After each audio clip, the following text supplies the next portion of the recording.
ಕರ್ನೂಲಿನ ಬಳಿ ನಡೆದಂತಹ ಬಸ್ ದುರಂತದ ಬಗ್ಗೆ ಡಿಸಿಎಂ ಡಿಕೆ ಶಿವಕುಮಾರ್ ಅವರು ಪ್ರತಿಕ್ರಿಯೆ ಕೊಟ್ಟಿದ್ದಾರೆ. ಕಳೆದ ವಾರ ಬೆಂಗಳೂರಿನ ಬಸ್ಸು ಆಂಧ್ರದಲ್ಲಿ ಸುಟ್ಟು ಹೋಗಿತ್ತು. ಈಗ ಈ ದುರಂತ ನಡೆದಿರೋದು ನಿಜಕ್ಕೂ ದುರಾದೃಷ್ಟಕರ ಅಂತ ರಿಯಾಕ್ಟ್ ಮಾಡಿದ್ದಾರೆ ಡಿಸಿಎಂ.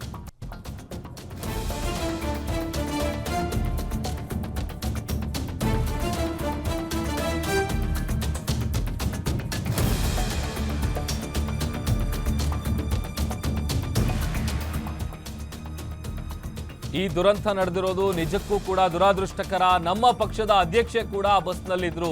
ಈ ಬಗ್ಗೆ ಉನ್ನತ ಮಟ್ಟದ ತನಿಖೆ ಆಗಬೇಕು, ನಮ್ಮ ಸರ್ಕಾರದಿಂದಲೂ ಕೂಡ ತನಿಖೆ ಆಗಬೇಕು ಅಂತ ಒತ್ತಾಯಿಸಿದ್ದಾರೆ ಡಿಸಿಎಂ ಡಿಕೆ ಶಿವಕುಮಾರ್ ಅವರು.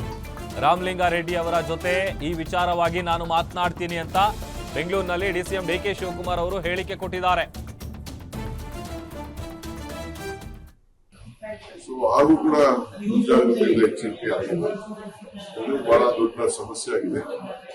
ದೊಡ್ಡ ಹೈ ಲೆವೆಲ್ ತನಿಖೆ ಮುಂಜಾಗ್ರತೆ ಬಗ್ಗೆ ಬಸ್ಗಳಿಗೆ ನಾವು ಇದ್ರ ಬಗ್ಗೆ ಒಂದು ಸೂಕ್ತವಾದಂತಹ ವ್ಯವಸ್ಥೆ ಮಾಡಿದ್ದೆ.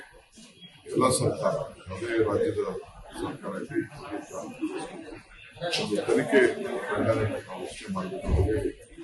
ಸರ್ಕಾರ ನಮ್ಮ ರಾಜ್ಯದಲ್ಲೂ ಕೂಡ ಇದ್ರ ಬಗ್ಗೆ ನಮ್ಮ ರಾಜ್ಯದ ಬಸ್ಸು ಇಲ್ಲಿ ಹೋಗಿ ಆಗಿತ್ತು, ಅದರ ಬಗ್ಗೆ ಒಂದು ತನಿಖೆಯಾಗಿ ಸೂಕ್ತ ಹಾಗೂ ಕೂಡ ಮುಂಜಾಗ್ರತೆಯಿಂದ ಎಚ್ಚರಿಕೆ ಆಗಿದೆ. ಇದು ಬಹಳ ದೊಡ್ಡ ಸಮಸ್ಯೆ ಆಗಿದೆ. ದೊಡ್ಡ ಹೈ ಲೆವೆಲ್ ತನಿಖೆ ಮುಂಜಾಗ್ರತೆ ಬಗ್ಗೆ ಬಸ್ಗಳಿಗೆ ನಾವು ಇದ್ರ ಬಗ್ಗೆ ಒಂದು ಸೂಕ್ತವಾದಂತಹ ವ್ಯವಸ್ಥೆ ಮಾಡಿದ್ದೆ.